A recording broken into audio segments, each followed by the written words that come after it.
Welcome. So I am here with Jon Busshart. Hello. And I'm going to ask Jon a question about this product here. So Jon, how does HPE leverage intelligence to improve operational efficiency?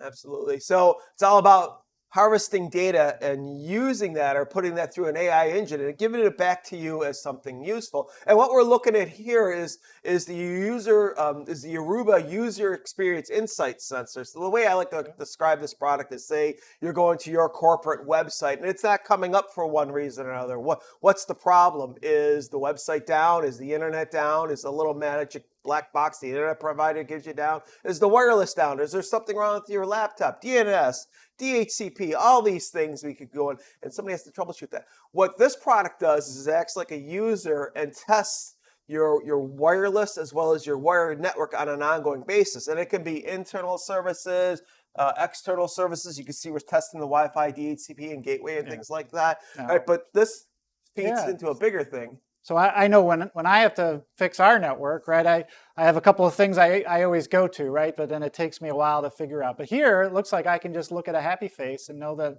I'm good or bad, right? Yeah, happy is good, green is good, red is bad, and obviously yellow means something you might want to look into. Right. So you can see gathering information, it looks like, from internal resources as well as some different external resources and collecting all those things together in one. This will actually even go as far as if you want to script something where you click through on a website. So say you went to a shopping website, you want to put something on a cart, you want to make sure that functions. This will actually do that as well, go that far.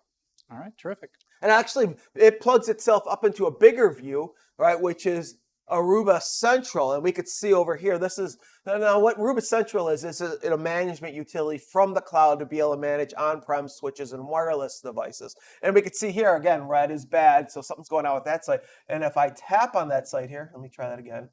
We could see the User Experience Insight sensor is telling me something about channel utilization or something like that. And if I click on that, it'll bring up this interface, and we could tell very fast, again, frowny face is sad and green is good. But we could tell real quick that we know who the culprit is, right? Yeah. Why things are bad, so I don't have to go through all this other stuff. We know where to go right away. And this is just for wired and wireless type of technologies. If we look at Aruba Central, it's now wrapped up under the GreenLake banner. And if I go look at that real quick, what we're doing now is, again, we're managing on-prem hardware with a more cloud-like approach. So we're in Aruba Central, which again is the switching and wireless data services cloud console. That is being able to manage on-prem storage solutions. So in HP's world, something like an Electra. And then per-client servers would be done on a compute ops management. And because that's one aspect of managing in a cloud-like approach, GreenLake Central kind of goes at the cost, and that'll pay for what you use on an ongoing basis. So this is a great way of managing hybrid IT in an environment. Right, but again, it collects all that information. It looks like, HPE is values what your data can tell you, right, from all these different aspects, right? Absolutely. So that happy face, sad face was really one aspect, and we can go even further and get data from other places and really have a deep look into the user experience? Yeah, absolutely. We could even go deeper into the real analytics engine, which is HPE InfoSight, but maybe we can save that for a later time. Maybe. What do you think, Andy?